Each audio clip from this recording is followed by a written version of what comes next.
Yo, welcome back, kembali lagi di channel Atoa Hayato. Bagaimana kabar nakama sekalian? Semoga selalu baik-baik saja. Chapter 1080 dibuka dengan kegaduhan para bajak laut di Pulau Hachinosu yang mendapatkan informasi tentang kaburnya Koby dari sel tahanan Kurohige. Setelah adanya crossguild, para bajak laut ini punya alasan kuat untuk menangkap prajurit marin. Ya, tentu saja alasannya untuk mendapatkan uang. Di era baru ini, bajak laut tidak hanya kabur dari angkatan laut, tetapi mereka juga saling memburu. Nah, untuk Koby sendiri bisa dikatakan spesial karena berkat gelar pahlawan yang dia miliki, Koby punya harga buronan 5 kali lipat lebih tinggi daripada kapten lainnya. Kapten yang lain hanya berharga 100 juta berry, sedangkan Koby bernilai 500 juta atau 5 bintang. Di atas jabatan kapten sebenarnya masih banyak jabatan lainnya, yaitu perwira, admiral muda, wakil admiral, admiral, dan bahkan fleet admiral. Ya, mari kita tunggu saja kira-kira berapa bounty yang akan diberikan oleh crossguild untuk masing-masing jabatan itu. Selanjutnya kita melihat salah satu kemampuan menarik milik Avalo Pizarro, yaitu dia bisa bergabung dengan pulau. Di chapter ini memang terungkap bahwa Pizarro merupakan pengguna Shima-Shima no Mi atau buah pulau. Dengan kemampuannya itu, Pizarro bisa merasakan getaran orang-orang yang berjalan di atas Pulau Hachinosu, dan mereka tidak akan bisa sembunyi dari Pizarro selama masih ada di pulau ini. Dengan kemampuan itu, Pizarro bisa menemukan Koby dan para tahanan lain yang sedang melarikan diri dari sel tahanan. Nah, di sini Koby diperlihatkan membawa bola berantai yang mengikat kakinya.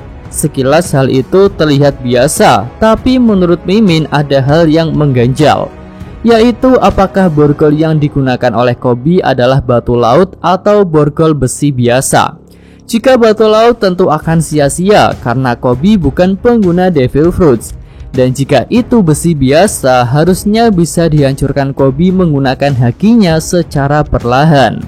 Kan ketika di borgol tentu kekuatan Koby tidak berkurang, tidak seperti Luffy yang kekuatannya berkurang saat di borgol menggunakan batu laut. Ataukah memang dibutuhkan Busosoku haki tingkat tinggi atau Ryuo untuk melepaskan borgol? Ya, mari kita nantikan saja. Selanjutnya, Koby yang sedang berusaha kabur masih memikirkan nasib tahanan lain. Kapten marin itu pun berinisiatif untuk menjadi umpan agar para tahanan yang lain bisa melarikan diri. Lanjut, kita beralih ke scene berikutnya. Di sini ada 4 anggota bajak laut Kurohige yang sedang berada di area Gunung Tengkorak Hachinosu. Yang pertama ada Shiryu yang seorang pengguna Suke-Suke no Mi. Shiryu meminta Pizarro untuk menangkap Koby dan semua tahanan lainnya. Tapi Pizarro menolaknya karena jika dia bertindak dengan kemampuannya itu, maka bisa menimbulkan kerusakan besar di pulau ini. Ya, hal itu masuk akal sih. Dampak kerusakan Pizarro bisa kita lihat dari kemampuan Pika yang benar-benar membuat daratan Dressrosa jadi berantakan. Lalu Vasco Shot yang merupakan pengguna Gaba-Gaba no Mi atau buah miras, dia malah punya ide gila untuk membakar seluruh kota. Sementara itu, Sanjuan Wolf yang merupakan pengguna buah raksasa tidak bisa diandalkan karena dia sedang berpetualang di alam mimpi. Nah, dari percakapan kru Kurohige ini, Mimin rasa yang akan bertindak untuk menangkap Koby adalah Shiryu karena dia bisa melakukan serangan secara diam-diam. Oke, lanjut kita kembali ke para Koby. Di sini kapten marin itu mengingat adegan flashback saat dia bersama Kurohige dan beberapa anggota kru yang lain.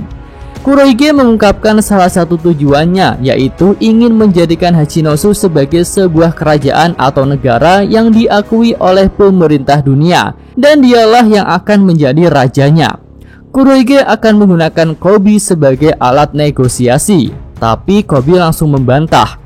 Kurohige tidak akan bisa melakukan negosiasi menggunakan dirinya karena Koby hanyalah anggota SWORD. Aokichi pun terkejut mendengar hal itu. Lalu mantan admiral itu menjelaskan bahwa anggota SWORD adalah orang yang bergerak tidak dengan aturan marin. Bahkan mereka bisa dikatakan sudah melayangkan surat pengunduran diri. Dan karena status itulah anggota SWORD boleh menyerang Yonko tanpa perintah atasan. tapi tentu saja segala resiko akan mereka tanggung sendiri. Nah, ada hal yang sangat menarik dari kemunculan Aokiji di sini. Pertama, dia tampak terkejut dengan pernyataan Koby saat murid Garp itu berkata bahwa dia merupakan anggota SWORD. Rasa terkejut Aokiji ini seperti melihat orang yang sejalan dengannya. Dan dari penjelasan Aokiji tentang SWORD, semuanya bisa cocok dengan apa yang sedang dia lakukan di dalam kelompok bajak laut Kurohige, yaitu menyusup ke dalam markas Yonko tanpa perintah atasan. Ya, menurut Mimin, fakta chapter ini jadi semakin menguatkan dugaan bahwa Aokiji itu adalah anggota SWORD. Nah, pada momen ini kita bisa melihat 5 kru Kurohige dan juga 1 kaptennya, yaitu Aokiji, Van Augur, Avalo Bizarro, Doki, dan Vasco Shot. Lalu di timeline ini yang terlihat di markas adalah Shiryu, Avalo Bizarro, Vasco Shot, dan Sanjuan Wolf. Sedangkan yang sedang bertarung melawan kelompok bajak laut hati adalah Kurohige, Van Augur, Barges, dan Doki.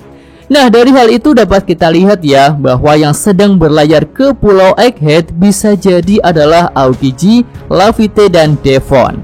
Nah, kembali ke cerita. Pada akhir pertemuan itu, Kurohige memutuskan untuk tetap menjalankan rencananya. Dia ingin membuat pabrik mendesak pemerintah dunia karena Koby bukan prajurit biasa, melainkan orang yang punya gelar pahlawan. Nasin kembali menuju Koby. Di sini dia ingat flashbacknya dengan Perona. Perona menawarkan kebebasan untuk Koby jika dia mau membantu membebaskan Moria. Ya, sebenarnya Koby tidak mau bekerja sama dengan bajak laut Moria ataupun Perona, tapi menurutnya itu lebih baik daripada dia dimanfaatkan oleh bajak laut Kurohige. Selanjutnya flashback berakhir. Koby yang merasa sudah terdesak jadi mendapatkan angin segar saat mendengar ada pasukan marin yang datang untuk menyerang Pulau Hachinosu. Nah, di sini kita melihat para anggota SWORD sedang melakukan penyerangan, dan jika diperhatikan serangan yang mereka lakukan sudah terstruktur rapi alias tidak acak-acakan. Diawali dengan penyerangan brutal yang dilakukan oleh para klon tanah liatnya Prince Grass. Ya, Prince Grass ini adalah pengguna Gunyo-Gunyo Nomi. Dia bisa membuat boneka tanah liat untuk bertarung, dan bahkan ketika boneka itu dipotong masih bisa bangkit lagi. Di sini boneka-boneka Prince Grass bertugas untuk menggiring para bajak laut ke suatu tempat. Selanjutnya Kujaku yang punya kemampuan cambuk membuat barrier atau penghalang menggunakan bangunan-bangunan.